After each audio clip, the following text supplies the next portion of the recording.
Hello, 012 group. What I'm going to talk to you for this segment is about the Great Depression.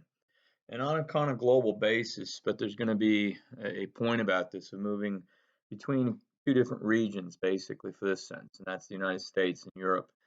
And Japan was equally affected by this. All industrial nations were. And probably the best way to start with this is the word poverty. Poverty can mean more than just a poverty in the sense of financial, poverty of the pocketbook. It can also mean a poverty of spirit. And I want you to keep that in mind because when we get to the Great Depression, and we actually have a course session on it, the thing I want you to think about is it's not just an economic crisis. No question, this was a massive economic blizzard that just buried the main countries, the industrial countries of the world, and ravaged them. But it was also equally a crack and a tear of the social fabric and a devastation and a challenge to the political. And I'll get to that in a minute. So there's not just only economic. The word crisis comes to mind, especially today with what's going on in the pandemic. This was a pandemic of its own sort, and there probably have been none other like it ever. Now, there have been depressions before, and they were called panics. So panic, crisis go together. And with that in mind, where we're going to look at is this idea of poverty, not just of the pocketbook, but the spirit, and they went together. It's going to create a sense of urgency, emergency. And so here we go. All right. So, for example, I don't want to just bludgeon you with a bunch of statistics. But in Germany, for example, you'd have by 1930, you had 1.9 million unemployed, and that's the industrial sector alone. That's only of those that were eligible to work. Obviously, it doesn't include like infants and such like this. But that would quadruple. Okay, by the time you got to 1931, 32. All right, and then in Austria, for example, they lost 40% of their production. And when I get into the causes of it, that word production is really key here. It's a global economic crisis of mammoth proportions. I'm going to send you a little list of what caused it. It's not one thing, it's a series of events that kind of latched in together. And it's always in the shadow of World War One, by the way. Everything you're gonna hear me say that a lot because we could talk about this. This is really an extended long period of time. Coming from the 1920s, where the very end of the World War One, all the way up until we go to World War Two and even beyond into the Cold War, you can put this all together. That's why I said World One's a spigot. Everything kind of flows out of. But the economic crisis is really is a product of overproduction. But that overproduction has to be based on something else, and it's based on a very poor banking network. Banks made astronomically weird and lousy loans, is a way to put it, just unwise loans. And this is in part going back to war reparations to some degree, but American banks specifically. The Germans in the 1920s had a better economy.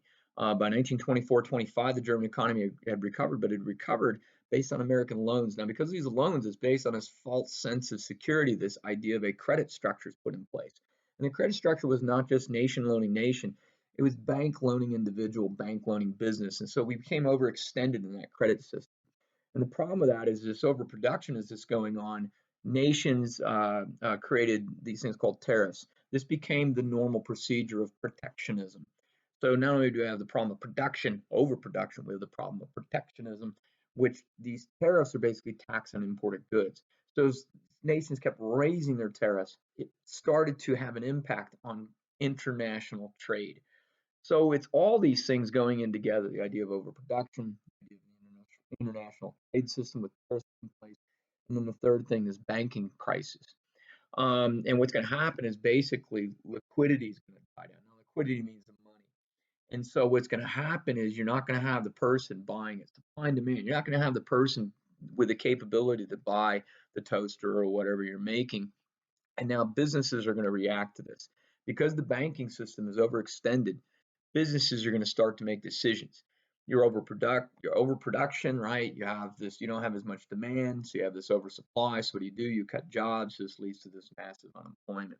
And why I'm getting that real quickly is the unemployment rates is what you have to look at in countries like I mentioned, aforementioned Germany. Okay, France was one of the ones to really read about too. France had an unemployment rate by the time you get to 1930-31 of only 55,000 total. It's small, and the French for a long time in their paper said, it's not going to touch us, it won't hurt us. And this is hubris before, we talked about that word before. What happens within the next year is the French started to feel the pinch and their unemployment rate started skyrocketing. So with all this unemployment rate, all these folks are out of work. Now what do you do? And you can read where these uh, thousands, not hundreds, but thousands of men are just standing around, okay, trying to figure out what to do. They're looking for a job. Now, as they're doing this, okay, for example, Germany, real quick, the statistics work this way, and I'm going to focus on Germany for obvious reasons. I think you know where I'm going. You had 15% that were living off of a pension, is what I'm going to call it, subsistence from the state. You had 40% that was living on off the generosity of others. This is the hope that they could go down to a soup kitchen or something like this and receive something. You had 20% in Germany of the workforce had nothing, absolutely nothing. By the way, in Germany, it's not just industrial. It's not just the factory. Everybody thinks of the Great Depression is just those in factory work. Farming got hit bad, and in Germany, in a place called Bavaria, which we'll get to eventually as we start moving towards World War One. It's the southern part of Germany. If you remember, it's a lot of countryside, beautiful countryside, and in Bavaria, major farming. Over 50% of those in that region lost their farms. They couldn't keep it. And when you start reading the personal accounts, it's just heart-wrenching. Children, they're emaciated, if you know what that word means. They're skin and bones. They're not eating, maybe eating once a day, maybe. And so this is devastating. Now, why this matters is what people put their faith in, if you think about it, coming out of World War I, is democracy and capitalism, the free enterprise system. These ideas, remember Woodrow Wilson, to put in these wonderful concepts, and people believed in these things, including the United States. Now, see, I'm going to eventually get to the point where I'm going to talk about how the big four really became this new four. And hang on to that, because that's going to be the next segment. But the reality was, at what point do you think it's over? And the people living into the Depression, remember, the Great Depression is not a year, not a 2 year, it's 10 to 11 years.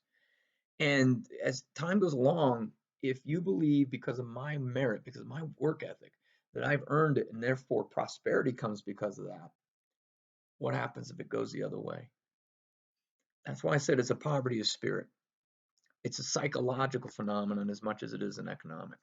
And when people talk about it as just an economic basis, they devalue the point of the Depression. It's about people.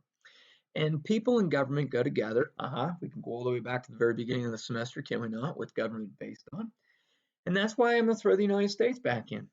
The United States went through the Depression as well, and it ravaged them. This is the nation of plenty, the nation of prosperity, the nation of hope. And so, with this, at what point do you resort to revolution? Well, we know the story, and we'll get there. Germany is going to resort to it. The Germans are going to begin to polarize. There's a P word. They're going to divide because you have a group called the left. This was the communist group, okay? And you had the far right. These are going to be in Germany. The Nazis are fascists. Every nation had this. The English had it. The French had it. Everyone's trying to figure out. They're starting to say we've lost our faith. And the faith was lost in that democratic, capitalist, free enterprise system. It had failed us. The Americans were not immune to this. Let me warn you. When most people gloss over that so quickly, they miss the good history. And the good lesson is really that in the United States, what happened is the Americans elected a guy named Franklin Delano Roosevelt. And the argumentation there is huge. We'll talk about that more because he's one of the new four. You can guess that. Because the big four of World War One are going to become the new four that we're going to move into World War Two. And so when you think about this, I want you to really focus on the idea, what point do you abandon your Constitution? What time do you give up on the faith? And government, in essence, just as equal as a dollar when you exchange it, is exchanged in faith. And the crisis eventually does subside, but not with pain and suffering. A crisis is a crisis. And yet there has to be a way to combat it. And it's the spirit of the people. It's not because Franklin Roosevelt said a speech, and it's not because anybody else that. It's the people. And so put the faith in the right thing, have the faith in the right thing, but exercise that faith beyond all belief Okay, so we'll do a preface for the big four to the new four, and the new four next time I'll tell you about are going to be none other than Winston Churchill, Joseph Stalin, Adolf Hitler, and Franklin Delano Roosevelt. All four had seen World War I. All had experienced it in some way or another. And all four were dealing with the crisis known as the Great Depression. And all four would steer those new nations that they all represented. And that's what the next segment will be on. Thank you. Miss you. I'll see you. Come to a session, please. Bye-bye.